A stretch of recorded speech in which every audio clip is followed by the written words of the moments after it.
नाज़रीन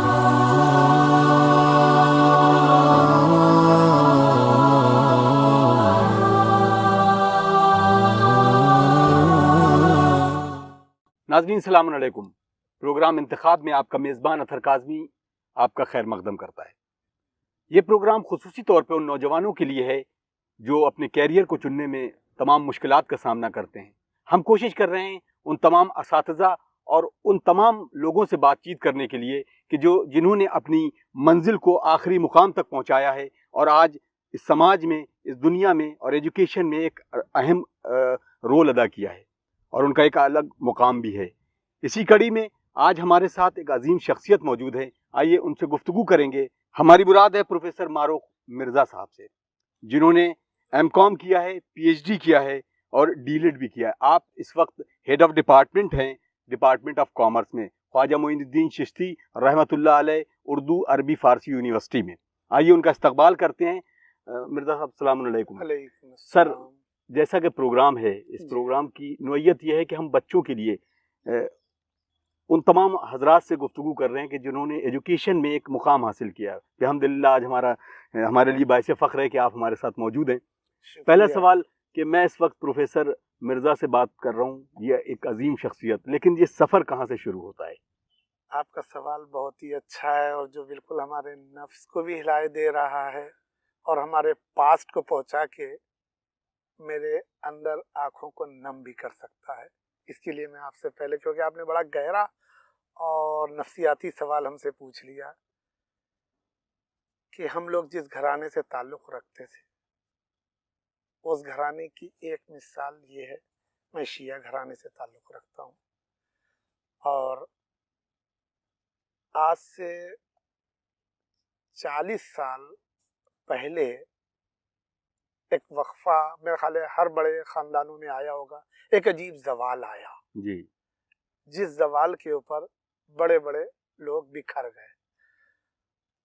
और वरना हमारा जिस घराने से मैं ताल्लुक़ रखता हूँ उस घराने में लखनऊ में मुहर्रम के महीने बाद, मुहर्रम के बाद हमारे घर पे एक दस्तरखान होता था जिसमें शहर के अजीम तरीन उलमा उस दस्तरखान पर मदू होते थे।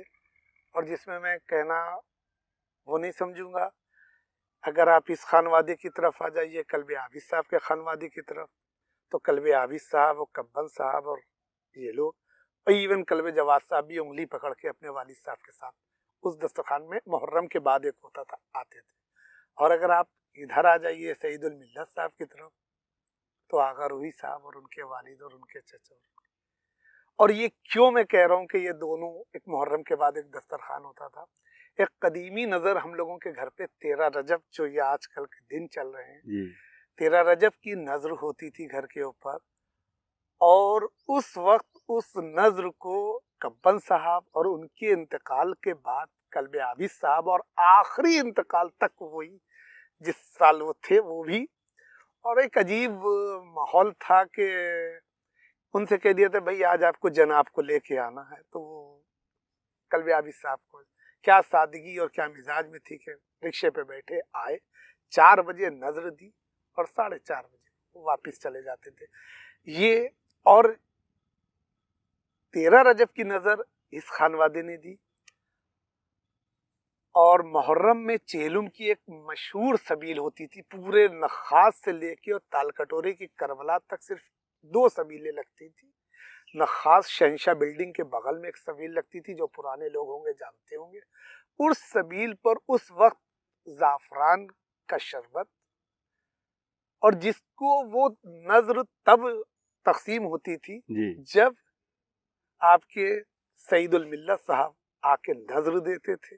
12 बजे के अनकरीब जो जुलूस उठने का वक्त होता था, वो नजर देते थे और उसके बाद जुलूस का सिलसिला होता था और वो जाफरान का शरबत चलता था। उस वक्त सबीलों की और नजर की एक अलग थी, क्योंकि शादर नादर होती थी, रेयर नजरें होती थी और रेयर इस तरीके की सबीलें लगती थी।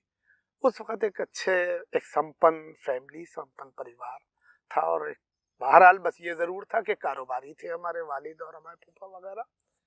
प्रकाश सिनेमा के बगल में उनका अपना कारोबार था, तो इसलिए दोनों खानदानों से जुड़ाव रहा हमेशा, जो लखनऊ के मरकज के लोग कहलाते हैं इन उलमाओं से। तो लोग अजीब कभी कभी सवाल कर लेते हैं कि भाई ये आपका इनसे भी और इनसे भी। हमने कहा उस वक्त भी कलम की लड़ाई चलती थी, आज भी कलम की है। थोड़ा हालात बदले हैं तो थोड़ा सा रोल मॉडल चेंज हो गया, लेकिन आज भी ये शरीयत कदों में अभी भी अदबाना तरीके से एक दूसरे को बात कह दी जाती है और उसी में इस्लाह भी एक दूसरे लोग आपस में कर लेते हैं। ये क्योंकि आपने हमारा शुरू का सफ़र, उस वक्त में मुझे ये याद है कि मैं बिल्कुल अपने वालिद साहब की उंगली पकड़ के सबील पे भी रहता था और नज़र होती थी। तो अच्छा, नज़र का भी मैं आपको एक किस्सा सुना दूं। नज़र जो होती थी, तो आजकल के दौर में अगर किसी बच्चे से 20 साल 25 साल 30 साल के भी इंसान से पूछ लिया जाए कि भाई उस वक्त नज़र में मुजाफर होता था, तो आज लोग कहें कि ये मुजाफर क्या चीज़ होती है। तो वो मुजाफर की नज़र होती थी और 17 देगे बनती थी। और उस वक्त बड़े बड़े जय्यद, मतलब अंजुमन मजलूमिया का मैं इस वक्त साबे बयाज भी हूँ, और उस वक्त बचपन से मैं उसी में मातम करता था। तो उस वक्त हमारे यहाँ 17 देगों में बड़े बड़े पहलवान आते थे, तो जो एक बड़ी बड़ी प्लेटें खा लेते थे। आज अगर वो एक प्लेट किसी एक बड़े तंदुरुस्त आदमी के सामने भी रख दी जाए तो आधी भी नहीं खत्म कर पाएगा। उसकी सिफत ये थी कि 3 गुना शक्कर उसमें पिलाई जाती थी, तब मुजाफर बनता था। 3 गुना शक्कर। आज घर में जर्दा बनता है, उनका भाई 1 किलो की जर्दा बनना है तो 1 किलो चावल 1 किलो शक्कर मिलाओ और बना लो, वो भी बहुत मीठा कहा जाता था। और अब आप सोचिए उस वक्त वो मैदे थे कि जो वो लोग वो कर लेते थे। तो 17 देगों से चलते चलते ये आखिर में 3 देग पे टिकी, क्योंकि नजरें फिर बढ़ती गई। फिर आखिर में ये 1 देग पे टिकी, क्योंकि 3 देगें बनती थी तो 2 देगें बच जाती थी। फिर 1 देग हुई तो पता चला आधी देग बची जा रही है। क्यों? क्योंकि अब इतनी नजरें आम हो गई थी। इस वक्त का ये है कि एक छोटे से भगोने में मुजाफर, क्योंकि तारीखी है, वो बनता है और 13 रजब को उस पर भी नजर हो, और वो भी इस वक्त बच जाता है। हर आदमी कह रहा है कि मैं शुगर का पेशेंट हूँ, हर आदमी कह रहा है कि ये मेरी ग़िज़ा अब भैया इतनी नहीं रही। तो ये तो हमारा वो रहता था। उसी दौरान शेख अली से मैंने इल्म हासिल किया और high school inter Sheikh Ali से किया। फिर लखनऊ यूनिवर्सिटी से मैंने डिग्री हासिल की। उसके बाद में अलीगढ़ मुस्लिम यूनिवर्सिटी, माँ बाप की दुआओं से और लोगों के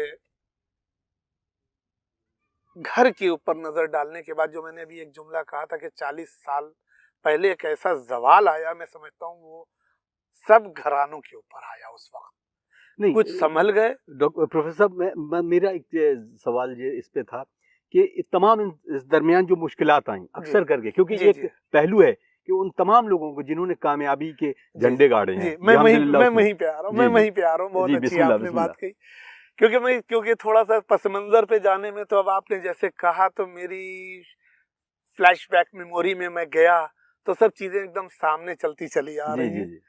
और वो एक अजीब मंजर था कि मैंने आपसे इस एक बात जुमला मैं बार बार कह रहा हूँ, 40 साल बैक, तो मेरी इस वक्त की उम्र 50 के अराउंड है। तो आप समझ जाइए कि मैं 10 बरस का रहा हूँ। कोई फैसिलिटीज नहीं थी। एक छोटा सा बक्सा था जिसमें मेरे कपड़े रहते थे, एक छोटा सा तख्त था जिसके उसके आधे हिस्से में या कोने के हिस्से में मेरी किताबें कापियां रहती थी, या बल्कि कह लिए तख्त के पहलू में एक ताक थी जिसपे मेरी पूरी किताबों का सरमाया रहता था।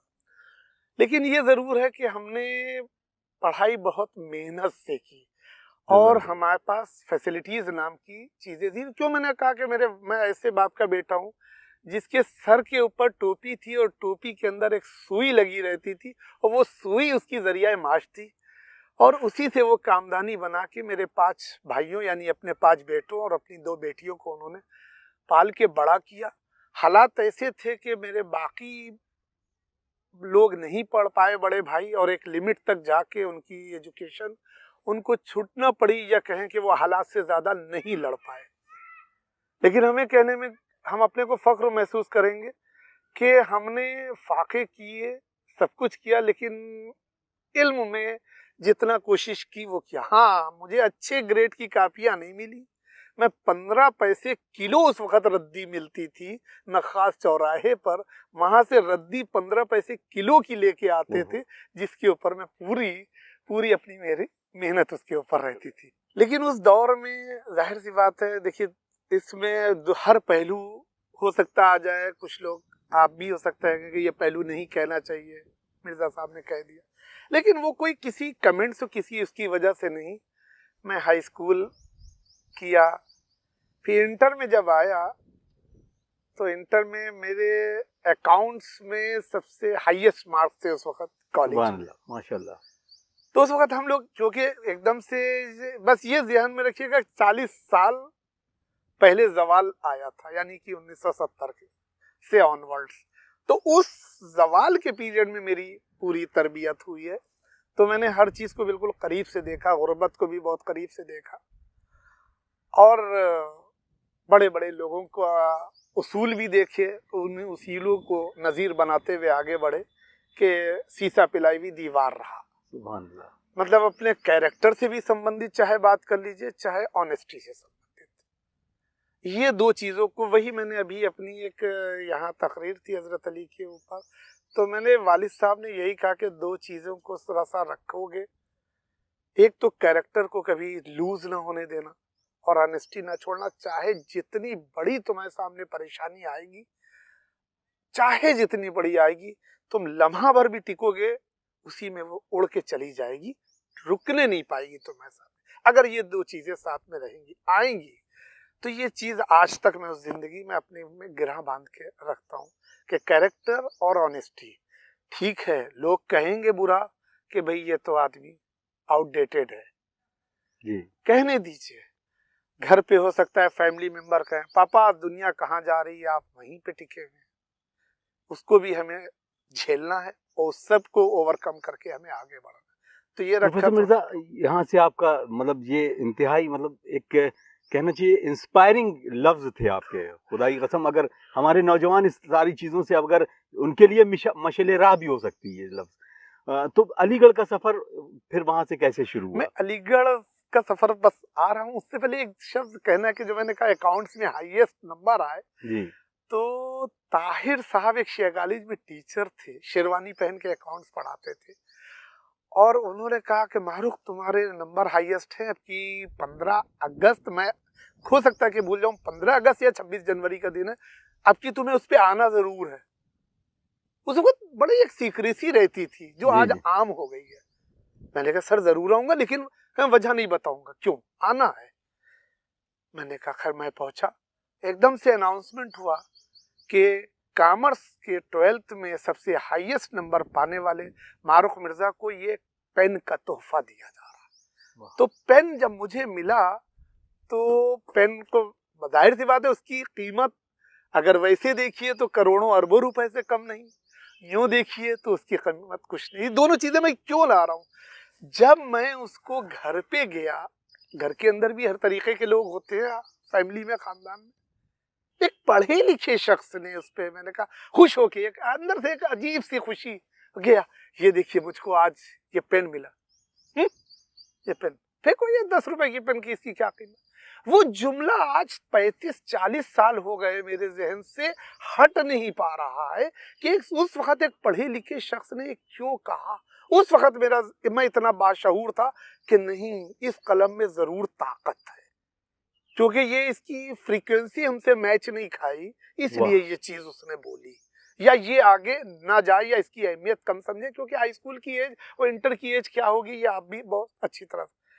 तब से और मैं बार बार 40 साल पहले, और उस वक्त हमारे घर की लाइट एसी डीसी चलती थी, उस वक्त एसी लाइट नहीं रहती थी, तो लाइट की पावर कम होती थी, तो हमारे बगल में जो मैं नाम नहीं कोट करूंगा, मैं वहां चला जाता था कि थोड़ा रोशनी ज्यादा पड़ ले। तो एक जुमला मैं वो नहीं भूलूंगा कि चाहे जितना पड़ जाओ, जाहिल बाप के बेटे हो जाहिल रहोगे, अंगूठा टेक के बेटे हो अंगूठा टेक रहोगे। तो ये मेरे शब्द सोर्स ऑफ इंस्पिरेशन बनते चले गए। वो समझते रहे कि मैं इसको डिमोरलाइज कर रहा हूं, और हमारे लिए वही एनर्जी बनती चली गई। ये भी दोनों एक ही शख्स ने कहे, जो पेन के सिलसिले में और इसको।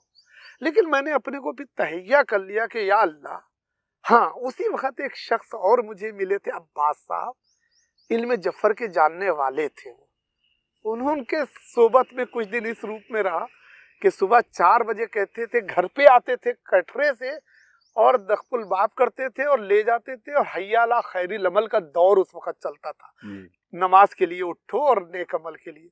तो वो ये करवाते थे, और करवाने के बाद में मस्जिद में नमाज और वाज बयान करते थे। तो उन्होंने भी मुझको काफी एक चीज कहा कि बेटा तुम नमाज पढ़ते हो 5 वक्ता, एक चीज उसमें कुनूद में कर लेना, रब्बे जिदनी इल्मा और रब्बे जिदनी हिल्मा। ये 2 चीजें हाई स्कूल से लेके आज तक के नमाज में कुनूद के बाद ये 2 चीजें, इल्म भी हो और हिल्म भी हो। अगर बगैर हिल्म के इल्म हुआ तो हो सकता है रावण का इल्म बन जाए, बगैर हिल्म के इल्म हुआ तो हो सकता है शैतान का इल्म बन जाए। तो ये चीज जब उन्होंने हमको उस वक्त बताया इस चीज को, ये चीजें जैसे मुझको बस उन लोगों को रूहों को सलाम कर रहे। तब यहाँ तक हम पहुंचे। फिर उसके बाद में हाँ, लखनऊ यूनिवर्सिटी में शिया कॉलेज में क्लासेस, मैंने ये एक अच्छा मैंने हमेशा अच्छे लड़कों से दोस्ती की और अपने से बड़ों के बीच में बैठा। तो मैं उनसे ये कहता था कि कहाँ किस कॉलेज में कौन सा टीचर सबसे अच्छा है। पता है, जय नारायण कॉलेज में फुला टीचर अच्छा है, शिया कॉलेज में फिदा हुसैन अंसारी अच्छे, लखनऊ यूनिवर्सिटी में आर के त्रिपाठी अच्छे हैं, जय नारायण में वाजपेयी जी अच्छे। हम कहते थे ये इनके, और उनको किसी पर्टिकुलर टॉपिक पे उमूर होता था। तो हम ये कहते थे यार तुम लोग वहाँ के स्टूडेंट हो, तुम वहाँ के हो, तुम जब वहाँ ये टॉपिक शुरू हो तो मुझे बताना, वहाँ ये टॉपिक। तो मैं स्पेशली जिस जगह का स्टूडेंट था वहाँ तो पढ़ता ही था, जब वो यूनिट शुरू करने जाते थे तो वहाँ पहुँच जाता था भाग के। और जब वो लखनऊ यूनिवर्सिटी, तो वही आर के त्रिपाठी, ये लोग मतलब अल्लाह का शुक्र है कि इन बड़ों ने दुआएं दी, इन बड़ों की दुआएं सब कुछ है। तो ये सब मैंने अपने उसमें ग्रेजुएशन लेवल पे किया। फिर उसके बाद में नंबर ज्यादा ना होने की वजह से मेरा एमकॉम में लखनऊ में एडमिशन नहीं हो पाया, लखनऊ यूनिवर्सिटी में। फिर एमकॉम में मेरिट हाई चली गई, लेकिन हिम्मत नहीं हारी। कुछ अल्लाह की तरफ से भेजे हुए नेक फरिश्ते मिले मुझे, जिन्होंने मेरा अलीगढ़ यूनिवर्सिटी तक मुझे पहुंचाया। उस अलीगढ़ यूनिवर्सिटी तक मैं जब पहुंचा तो मैंने फिर, उस वक्त लाइब्रेरी 2 बजे रात को बंद हो जाती थी, 8 बजे खुलती थी, 2 बजे रात को। मुझे नहीं मालूम कि कितने नंबर ऑफ डेज में मैं राउंड द क्लॉक, तो खुलती नहीं थी, अब राउंड द क्लॉक खुलती है। 2 बजे तक मैं लाइब्रेरी में बैठता था। जब कहा जाता था उठिए अब सब लोग, तब मैं उठता था इस तरीके से। जब मैंने रिजल्ट आया तो मेरा रिजल्ट, मैंने अभी वो एक सेंटेंस यहाँ तकरीर में कहा, 63% फर्स्ट ईयर में एमकॉम में मार्क्स आए। और कलवे सादिक साहब जो टीएमटी चलाते हैं, इनका एक नियम था कि फर्स्ट क्लास को ही स्कॉलरशिप दी जाएगी। हालात पे भी गौर करिएगा, जो मैंने कहा था कि हॉस्टल के पैसे भी मुझको देना है, मेस की भी पैसे देना, और वालिद की हैसियत इतनी नहीं। तो जैसे ही 60%, हमने कहा अब हम एलिजिबल हो गए कलवे सादिक साहब के लिए। तो मैं गया, मैंने कहा मेरी हॉस्टल की फीस उस वक्त 600 रुपये या 300 रुपये मंथली देते थे, तो तुरंत वो सैंक्शन हुई हमको 10 महीने या 12 महीने की 2800 कुछ रुपए करके, मुझे ये याद है। तो वो लेके अपने भी एक फख्र महसूस हुआ। वो करके फिर ये भी मुझे कहने में फख्र होगा कि फिर वो मेहनत बढ़ती चली गई, और ऐसे ऐसे टीचर मिले कि वो मैं इसलिए मैं, क्योंकि अगर ये बच्चों तक ये बातें पहुंच जाएंगी तो मैं समझता हूँ मुफीद होगी। बिल्कुल। अलीगढ़ यूनिवर्सिटी में भी मैंने बहुत हार्ड वर्क किया, हार्ड वर्क अपनी हैसियत पर, और ऐसा हार्ड वर्क किया कि वहाँ के अलीगढ़ के बारे में एक चीज बहुत मशहूर चलती थी कि कोई भी यहाँ आएगा तो उसको 2 बीमारियों में से एक बीमारी झेलना है। वो पेट की बीमारी, और पेट की बीमारी 2 तरीके की, या तो उसे लूज मोशन होंगे या कॉन्स्टिपेशन होगा। तो मुझे कॉन्स्टिपेशन हो गया रहता था, तो मैं ये समझा कि भाई मुझे कॉन्स्टिपेशन है, इसलिए मैं थोड़ा सा, तो मैं प्रोफेसर नफीस बेग साहब थे, हर क्लास में हमेशा मैं फ्रंट बेंच पे बैठता था कि जितने करीब से गुरु का इल्म लेना हो सबसे पहले खींच लो, उसके बाद में दूसरों तक जाए। इस मामले में मैं सेल्फिश रहा। तो बार बार प्रोफेसर नफीस बेग साहब मेरी तरफ देखें और फिर अपना लेक्चर कंटिन्यू करें, देखें फिर कंटिन्यू करें। आखिरकार देखते देखते उन्हें से रहा नहीं गया, हमसे कुछ नहीं कहा। पास में मेरे आले हैदर एक लड़का बैठा था, उससे कहा इनको लेके जाओ और हॉस्पिटल, और वहां से इनको दिखाने के बाद में हमें रिपोर्ट करो आके। मैं घबरा गया कि ये क्या कह रहे हैं, मैं क्लास अटेंड कर रहा हूँ, मुझसे कह रहे हैं।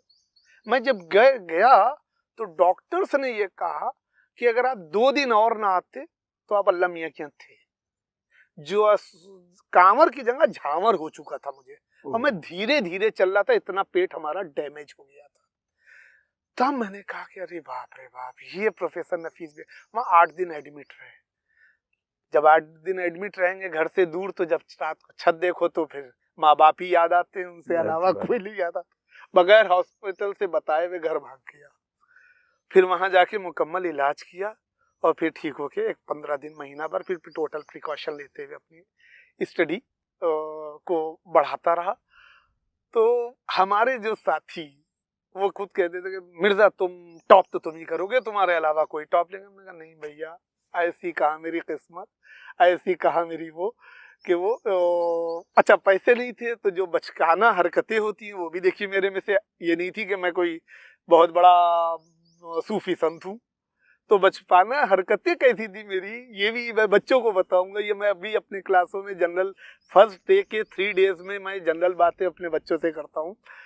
ये कहता था कि हमें चाय पीने की या ब्रेड पकोड़ा या कुछ खाने की ज़रूरत होती तो हम अपने जो 4 दोस्त थे उन्हीं से तो बात करते थे, और चलो चाय पी जाए, पकौड़ी खाई जाए, कुछ खाया जाए। शमशाद, वही नहीं, शमशाद में नहीं, मैं कैंटीन में, क्योंकि इर्द गिर्द लाइब्रेरी के रहता था। ये भी मैं आपको बता दूं। तो वो वहाँ के पास ही, तो मैं उनसे कहता था देखो भैया मेरे पास तो 12 रुपए हैं, मैं पिला दूंगा, ये 12 रुपए हैं, ये रहेंगे, ये खर्च नहीं होंगे। तो मेरे पास भी 12 रुपए हैं, तो या तुम खर्च करो या हम खर्च करें, सब मिलके अपना अपना करें, तो उससे अच्छा एक चीज कर लो। यार टीचर ने ये बताया है आज टॉपिक, इसके ऊपर आओ आधा घंटा पहले हम लोग पढ़ लें, उसके बाद में जो है जो जीतेगा वो खिलाएगा, वो नहीं, वो खाएगा, और जो हारेगा वो खिलाएगा। तो उसके लिए तरीका ये कि जो बताया है, अगर आप प्रॉब्लम बना सकते हो तो बनाओ, पार्टनरशिप के ऊपर सॉल्व हम करेंगे। अगर तुम सॉल्व नहीं कर सकते तो बनाते हम हैं, तुम हल करके दिखा दो। जो हारेगा वो कैंटीन की चाय और उसका बिल पे करेगा, और वो होता भी था 7-8 रुपए, 6-7 रुपए में।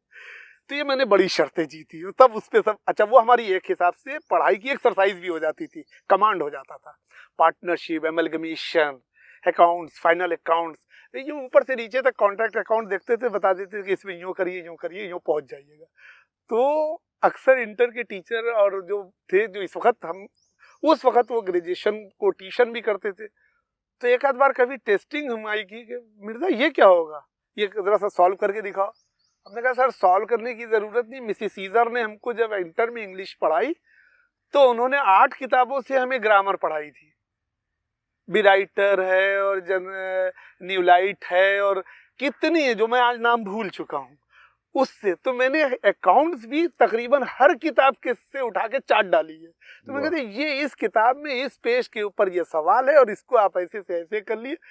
तो सब मेरी सूरत देखते थे, और उसकी वजह क्या थी, मैं 2-2 बजे रात तक लाइब्रेरी में रहता था, और हमको अच्छे टीचर मिले। अलीगढ़ यूनिवर्सिटी का उस वक्त का माहौल और आज का माहौल मैं बता नहीं सकता, कि मैं उन सबको सैल्यूट करता हूँ। एक नॉन मुस्लिम प्रोफेसर थे और चार्टर्ड अकाउंटेंट के शायद उस वक्त प्रेसिडेंट थे, सीए थे। वो अपनी बड़ी इम्पाला गाड़ी जो होती थी एक शान की, वो एक सिर्फ खाली ऑलरेडी लेक्चर मॉर्निंग में 8 बजे अपना इनकम टैक्स का लगाते थे और वो लेने आते थे सुबह और चले जाते थे, कोई तनख्वाह नहीं, मुझे जैसा मुझको लोगों ने बताया। और ना वो तो फुल्ली एम्प्लॉयड थे, क्योंकि वो सिर्फ अपना एक शौक था बच्चों से इंटरेक्शन, विजिटिंग, लेकिन वो फुल विजिटिंग प्रोफेसर तो 1-2 बार आता है और चला जाता है, लेकिन वो कंटिन्यूएशन में। तो उनकी वे ऑफ टीचिंग बड़ी प्यारी थी कि पूरा चैप्टर पढ़ाने के बाद में बच्चों से कहते थे कि हाँ अब ये मैं सवाल पूछूंगा, जो बता देगा सही सही जवाब उसको मैं अप्रिशिएट करूंगा। और अप्रिशिएट का अंदाज देखिए, जो आदमी उनका सवाल का जवाब, एक तो बड़ा टिपिकल पूछते भी थे, साल के सत्र के 4 बड़े सवाल जिनके जवाब दिए उसमें 3 महीने जीते। और उसका मतलब आप ये देखिए कि जो चीज सोर्स ऑफ इंस्पिरेशन बनी कि वो अपनी जगह से उठ के स्टूडेंट के पास जाना और शेक हैंड करना, और कहते थे a cup of coffee is due with me at my chamber. इतना बड़ा सम्मान, ये कोई मामूली सम्मान नहीं है, ये कोई मामूली सम्मान नहीं है। और 3 कॉफियां मैंने जीती उस शख्स से। तो वो मेरे दोस्त कहते थे तुम टॉप करोगे, तुम टॉप करोगे। हम कहे नहीं भैया, मेरी इतनी, मैं उतना ख्वाब ही नहीं सोचा था कि मैं, और खैर अल्लाह का शुक्र है कि 2nd पोजीशन आई हमारी।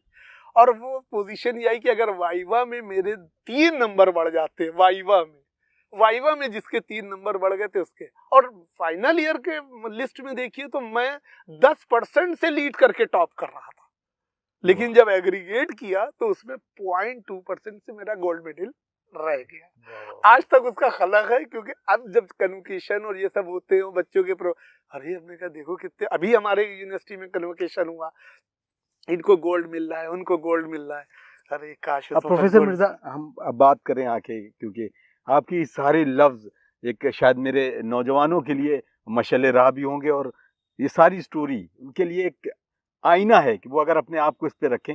मेरा सवाल ये है कि कॉमर्स जो आपका सब्जेक्ट है, सब्जेक्ट में कौन कौन सी अपॉर्चुनिटीज हैं इन बच्चों के लिए, वो आप कैसे बताएंगे हमारे नाजरीन को और खासतौर से नौजवानों को? देखिए, बहुत अच्छी बात है, आप सिर्फ कॉमर्स हमसे कह रहे हैं। अब आज का एजुकेशन का दौर वो है, चाहे आप कॉमर्स पढ़ाएं अपने बच्चे को, या बच्चा कॉमर्स पढ़े या साइंस पढ़े।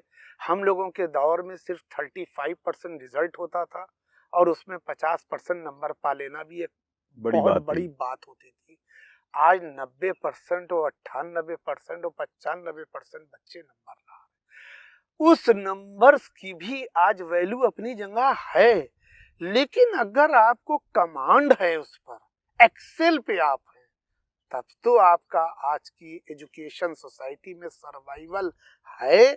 अदरवाइज आप गले में लटकाए रहिए 80% और 70%, उससे कोई मतलब नहीं होता है। हाँ, आपने कहा कॉमर्स के बच्चों के लिए, क्योंकि मैंने एक चीज देखी कि हम लोगों के वक्त की मैथ अलग थी, आज की मैथ अलग है। मैथ वही है, लेकिन हम लोग जो थे मैथ में 50 में 43 और 45 नंबर लिए आए। लेकिन हम लोगों की मैथ का आलम यह था कि हम लोग आज भी ब्लैक बोर्ड के ऊपर कुछ फिगर लिखते हैं और उसके बाद में वो यूं ही चलते चले जाते हैं और नीचे जाके जोड़ लिख देते हैं। लेकिन आज के बच्चों को एबेकस सीखना पड़ता है उसके लिए, वरना उनको ये नहीं, हम लोग ये जानते ही नहीं थे कि ये वर्ड क्या है, कि ये एक टेक्नोलॉजी डेवलप हुई कि इससे आप चाहे जितने लाखों के करोड़ों के आप बोलते जाइए, मैं कहूँ कि ये जोड़ आया या ये घटा दीजिए तो ये आया। उस वक्त की मैथ में हम लोग डेप्थ में जाके बेसिक और रूल्स और फंडामेंटल पे जोर देते थे। फंडामेंटल पे बच्चे जोर नहीं देते हैं। और अगर आपके फंडामेंटल्स पे, और फंडामेंटल पे जोर हाई स्कूल तलक में आता है हर चीज का। अगर आप कॉमर्स में भी जा रहे हैं, क्योंकि हमने 8वें से ही, बल्कि 6ठे से ही उस वक्त कॉमर्स ले ली थी, तो हमें बेसिक क्लियर हो गया था उस मामले में। लेकिन आज के कॉमर्स के अगर बच्चे जाना चाह रहे हैं कॉमर्स की तरफ, तो ये मैं उनको एक अपने बच्चे की तरह एडवाइस दूंगा कि वो कॉमर्स के साथ मैथ जरूर सब्जेक्ट लें। अगर मैथ सब्जेक्ट को नहीं लेंगे तो आप ये समझ, एक दर्जा कंप्यूटर एप्लीकेशन ना लें, मैथ जरूर ले। कंप्यूटर एप्लीकेशन तो आज आप बच्चे को मना करें तो भी बच्चा सीखा जा रहा है, क्योंकि लैपटॉप, मोबाइल, टैब, इसकी वजह से आप उसका रुझान ना भी करें तो उसमें एक्सेल ले लेता है, क्योंकि उसमें इंटरेस्टिंग फीचर्स होते हैं। लेकिन मैथ अगर ले लेगा साथ में, उसके बाद में कॉमर्स आएगा, फिर मैं समझता हूँ ना उसके लिए कंपनी सेक्रेटरी टिप्स के ऊपर चाहे निकाल ले, चार्टर्ड अकाउंटेंसी, ICWA, चाहे टीचिंग प्रोफेशन में आए तो भी बहुत कमांड कर सकता है। किसी भी फील्ड में जाए, IIM कब में अगर जाना चाहता है, थ्रू कैट जाएगा, तो कैट में हाईएस्ट परसेंटेज आप देखिए किसकी है। तो वो कौन लोग होते हैं, वो मैथ पे कमांड होता है।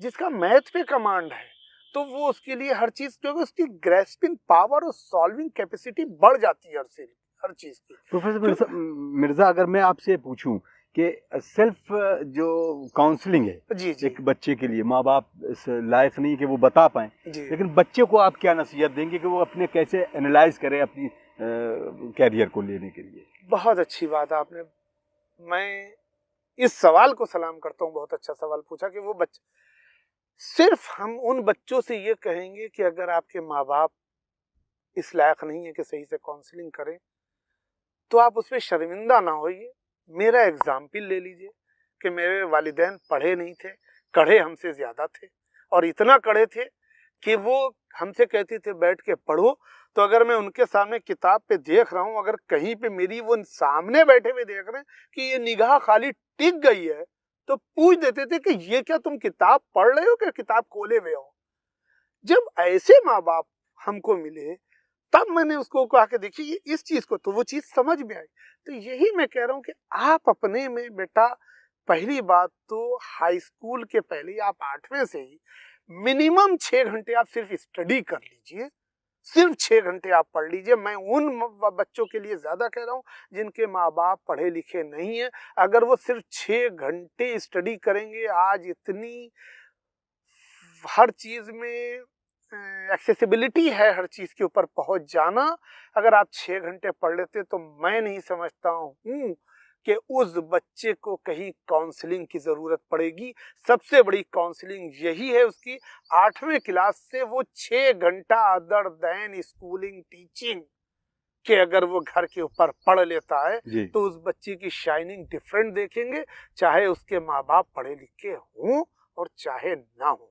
पढ़े लिखे नहीं हैं तो ये भी उनको यही चीज वरदान साबित होगी कि वो बच्चा खुद ही 10th तक आएगा, खुद ही कहेगा पापा मुझे ये करना है, आप सिर्फ इसमें मेरी मदद कीजिए, पापा मुझे ये करना है, आप सिर्फ इसमें मदद कीजिए, पापा इसमें इस वक्त स्कोप है। क्योंकि जब वो 6 घंटे सिंसियरिटी से पढ़ाई पे लगाएगा तब जाके उसके सारे कंफ्यूजन क्लियर हो जाएंगे।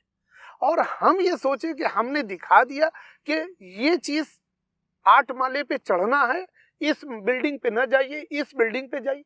चढ़ना तो उसे जीनो ही से है ना, तो उस जीनो पे चढ़ने के लिए मेहनत तो उसी को करना है ना। तो उस मेहनत की आदत अगर हम हर वालिदैन 8वीं क्लास से बच्चे को डाल देंगे तो आप देखिए कि वो बच्चा कहाँ होगा, वो किसी का मोहताज नहीं होगा। मैं अपनी मिसाल तो समझता हूँ ये सोच के।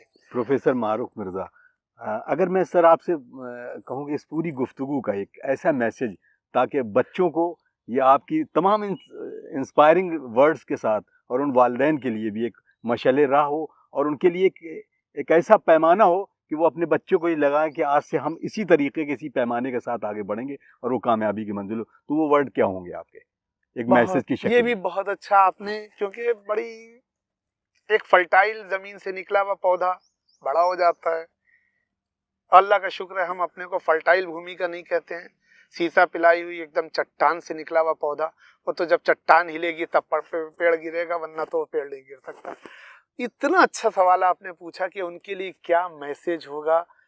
आज हर माँ बाप की जबान पे एक ही शब्द है, सोसाइटी में हर जात, हर बरादरी, हर मजहब व मिल्लत का ये कहना है कि साहब मेरे साथ इंसाफ नहीं हो रहा है, मेरे साथ नाइंसाफी हो रही है। भूल जाइए, आप 19-20 के डिफरेंस पे स्टडी कीजिए ही नहीं। मजबूर होगा समाज आपको नौकरी देने पे, मजबूर होगा समाज आपको अवार्ड देने पे, मजबूर होगा समाज आपका अप्रेजल करने पर, जब आप 13-20 का डिफरेंस रखेंगे। 13-20 का डिफरेंस रखेंगे। अगर कहीं पे 13 वाले को जॉब मिल जाती है तो 13-20 वाला समाज उसको धिक्कारेगा। 19-20 के ऊपर आप एजुकेशन अपने हाथ में रखेंगे तो 19-20 को बना लेना बड़ा आसान होता है, और 13-20 के डिफरेंस को कैप करना। अगर हर माँ बाप अपने बच्चे के ऊपर या हर माँ बाप ये कहें कि बेटा तुम इतना फर्क रखो कि किसी भी जात, किसी भी बरादरी का शख्स आपको नौकरी देने के लिए बैठा है तो वो मजबूर हो जाए कि अंदर की आत्मा उसकी हिल जाए, ये कहते हुए कि मैं इस जेन्युइन आदमी को नौकरी नहीं दे रहा, या इस जेन्युइन आदमी को ग्रांट नहीं दे रहा हूँ, या इस जेन्युइन आदमी के साथ इंसाफ नहीं कर रहा हूँ। उसके लिए आज का सिर्फ इतना बड़ा मैसेज है, आप 13 और 20 की लकीर खींचिए, 19-20 के झमेटे में न पड़िए। जो लोग 19-20 के इल्म और 19-20 की लाइन को पकड़ के चलते हैं उनके लिए तो फ्रस्ट्रेशन है। आज के इस कलयुग में, आज के इस दौर में भी जो 13-20 का डिफरेंस रखे हुए नॉलेजेबल लोग हैं उनकी आज भी पूछ है, आज भी उनको सराहनीय, उनके लिए हर जगह प्रशंसा होती है। और इसीलिए वो लोग जो कहते हैं कि मेरा तो कोई है ही नहीं, ये उन्हीं के लिए। इल्म एक ऐसी चीज है उसके ऊपर किसी की बबौती नहीं है। तभी हजरत अली ने ये बात कही कि देखो वेल्थ एक ऐसी चीज है, अगर इकट्ठा करोगे तो उसकी हिफाजत तुम्हें करना पड़ेगी, और अगर तुम इल्म लेके आओगे तो फिर आप देखिए कि उसकी तुम्हें हिफाजत नहीं करना पड़ेगी, वो आपकी हिफाजत करेगी। तो ये चीज मैं आप हर बच्चे के लिए और हर बच्चे के वालिदैन के लिए। शुक्रिया जनाब। नाज़रीन, ये था प्रोग्राम इंतखाब। हम गुफ्तगू कर रहे थे अपनी जज्बाती गुफ्तगू के साथ। उन्होंने जो बातें कहीं, यकीन जानिए मेरा दिल ये कहता है कि अगर नौजवान दोस्तों शायद इनसे सिर्फ इंस्पायरिंग लफ्ज़ ले लिए जाएं तो कामयाबी आपके कदम चूमेगी। हम प्रोफेसर मारूक मिर्ज़ा साहब का अपने दिल की गहराइयों से शुक्रिया अदा करेंगे कि उन्होंने इस गुफ्तगू को हमारे साथ शेयर किया और आपके साथ शेयर किया। नाज़रीन, कोशिश कीजिए कि इन तमाम गुफ्तगू को अपने अमली जामे में पहुंचाइए ताकि आप कामयाबी की उन मंजिलों तक पहुंचें जहां आप पहुंचना चाहते हैं। इसी के साथ अपने मेज़बान अतहर काज़मी को इजाज़त दीजिए। सलामुन अलैकुम व रहमतुल्लाहि व बरकातुहू।